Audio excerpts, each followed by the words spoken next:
One more person who tested positive for COVID-19 in Saskatchewan have died. There are 240 new cases, with 33 of those in our zone. 23 of those new cases are in the immediate Lloydminster area, where we have 196 active cases. 3,272 cases are active province-wide.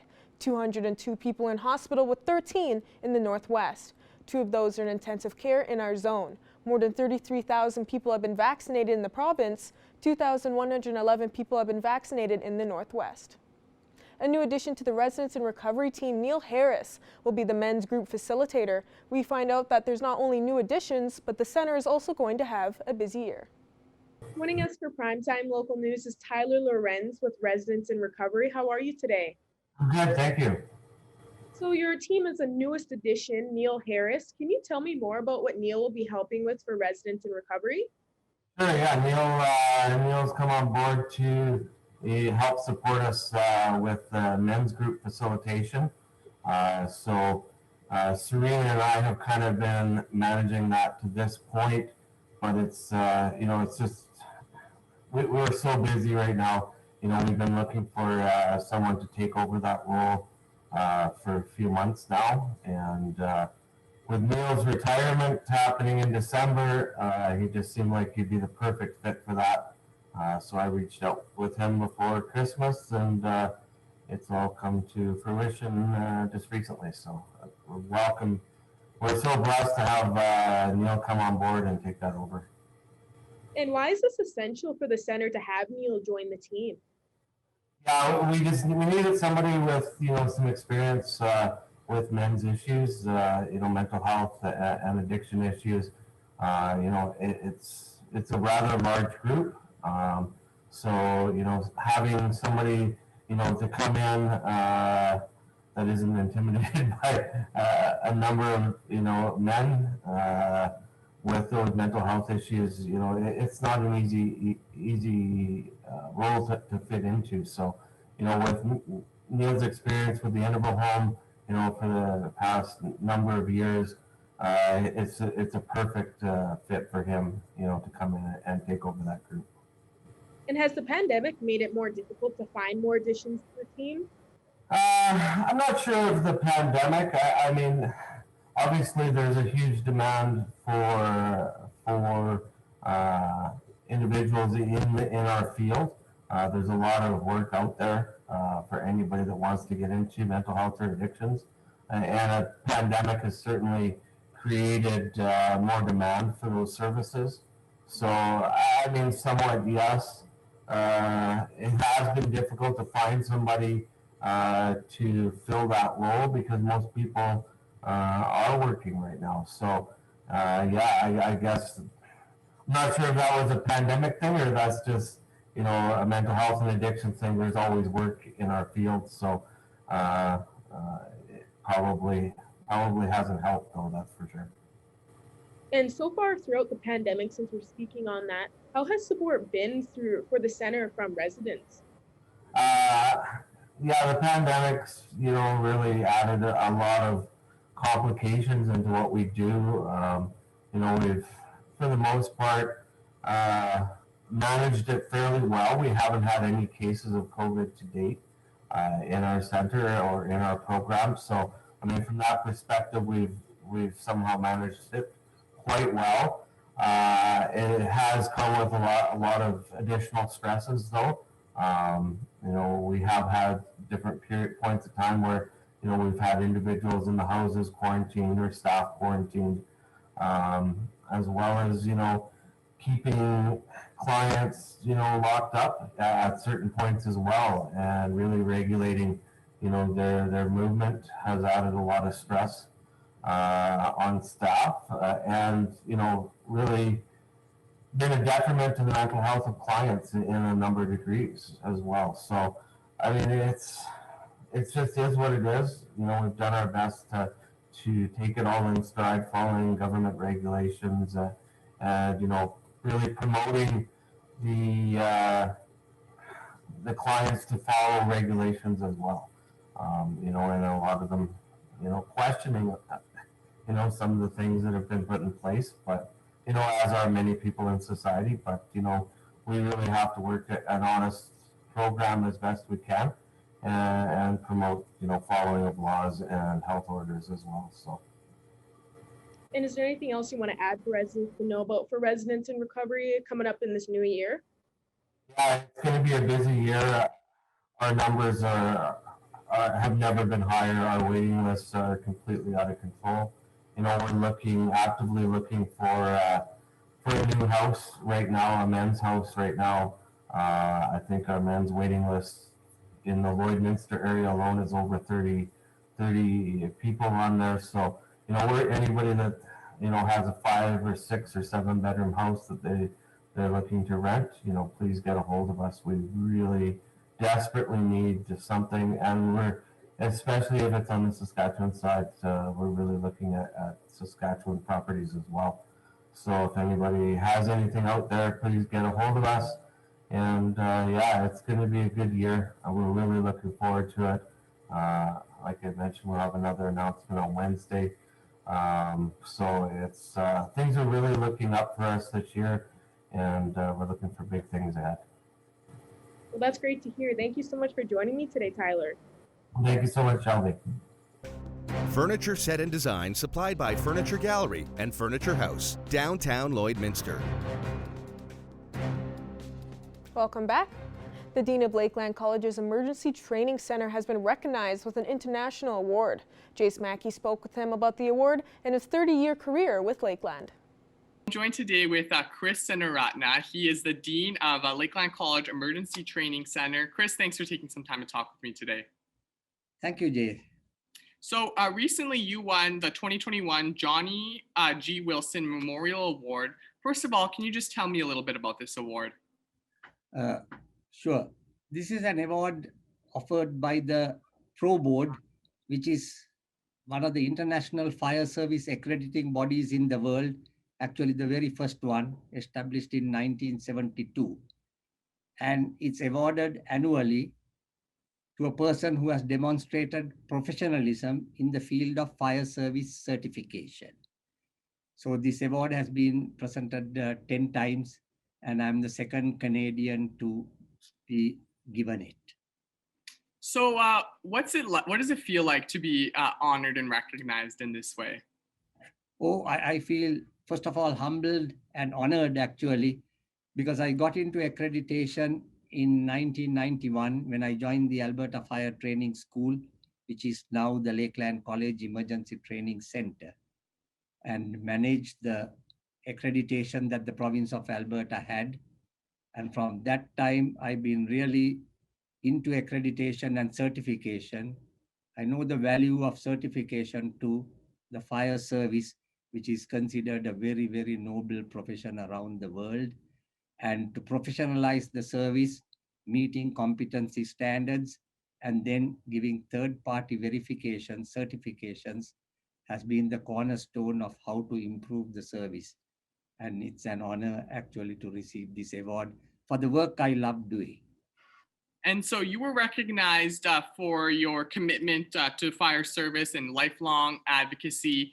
Can you just take us a little bit through, I know you mentioned previously a little bit, but your career and also the work that you do with Lakeland College? I'm now the Dean. I've been the Dean of the Emergency Training Center of Lakeland College since 2004. And I've been managing the certification as well for the province until 2012. At that stage, we handed it over to the province, and now the certification is done through the province. But we still train students. We put through about 1,800 fire personnel through programs, certificates, diplomas, degrees, plus a lot of industrial contracts. And some of these lead to certification. So I'm still promoting certification in the fire service. And the Emergency Training Center at Lakeland College, how important do you think that facility is to the entire province of Alberta and this region when it comes to certifying people for fire safety? One of the biggest training centers within Canada. There aren't very many training centers. You get the smaller training, but the big ones, and in Alberta, this is the training center where we do live fire training, meeting all the environmental standards, thinking very conscious of the environment to make sure that we don't damage anything. No black smoke, no diesel fuel, no gasoline, very limited quantities, don't pollute the waters. Our water is self-contained. So this is an important facility and a well-recognized facility in Canada and even in North America. How proud are you to be able to win this award, not only just as an individual, but also as the Dean of the Emergency Training Center? Very proud, but humbled too. It's the support that I have had through my staff here at the Lakeland College Emergency Training Center, plus the leadership of the college too, who have supported me in this, to do this work as part of the job duties of the Dean of the Emergency Training Center. So I'm really thrilled to be awarded it, and I cherish it. And do you have any special memories or any big memories from your time at Lakeland College? It has been a very, very good place. I've been part of it for a long time, 30 years. And then it's a good place to work. Good. And the work we do at Lakeland College is really helping not only Albertans, but people from across Canada. So I'm really proud to be part of the college staff and to do the work that we do. And is there anything else that you'd like to add before we end today? Nothing, but it's just to the thankful to the service too, who have also embraced certification as part of their day-to-day thing, so that they have a credential which will be really valuable to them from a third party, like the Pro Board, or there's another one which is IFSAC, that's the other international accrediting body. So to get credentials from these bodies is really good for them too. So that I'm happy that they have embraced it as well. Awesome. Well, thank you so much for talking with us today, Chris, and congratulations. Thank you very much. Now here's our Blake Nath with this week's Retrospect.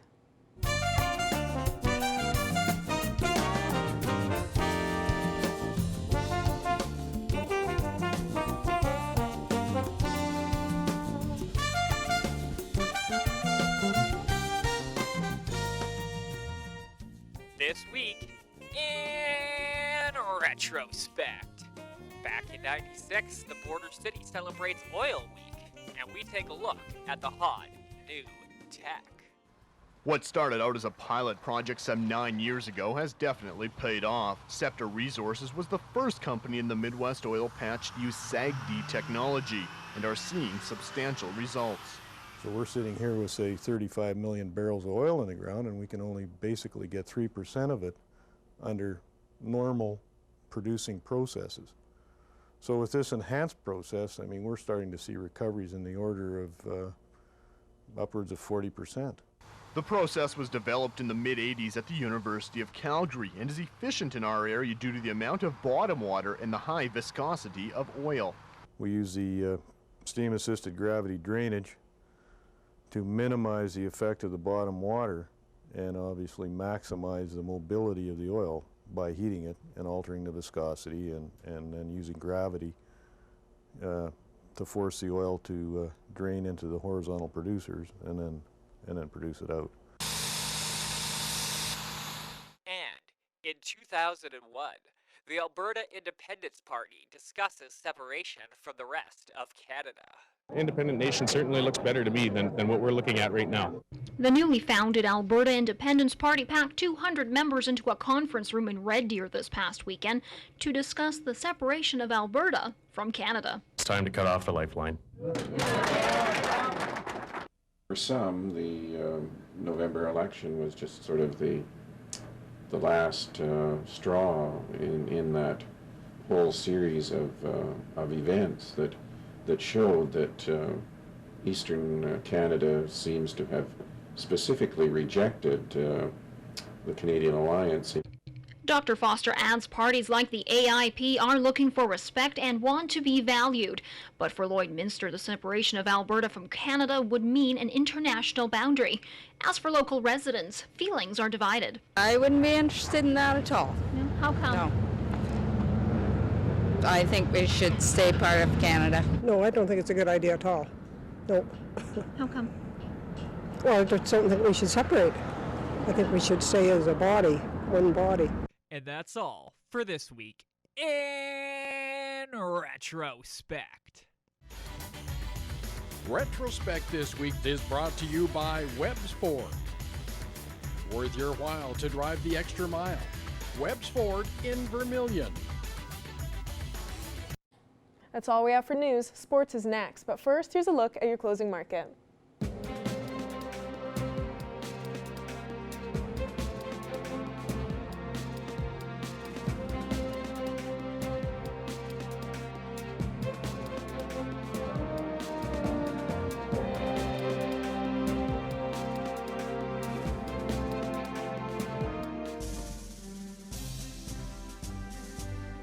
Today's oil prices are brought to you by First General Services.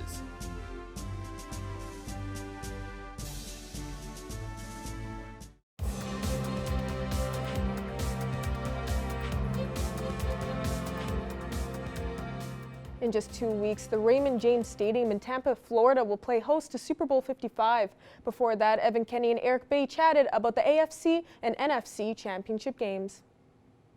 Well, it's been a great year of sports. If you are a fan for some Florida franchises here, taking it back to the NBA championships, we saw the Miami Heat lose in the finals. The Tampa Bay Lightning won the NHL, the Stanley Cup, and the Tampa Bay Rays made it to the World Series finals. Now the Tampa Bay Buccaneers are joining that club, punching their ticket to the Super Bowl with a 31-26 win on Sunday over the Green Bay Packers. Joining me today to break down the games from Sunday is Eric Bay. Eric, thanks for taking this time.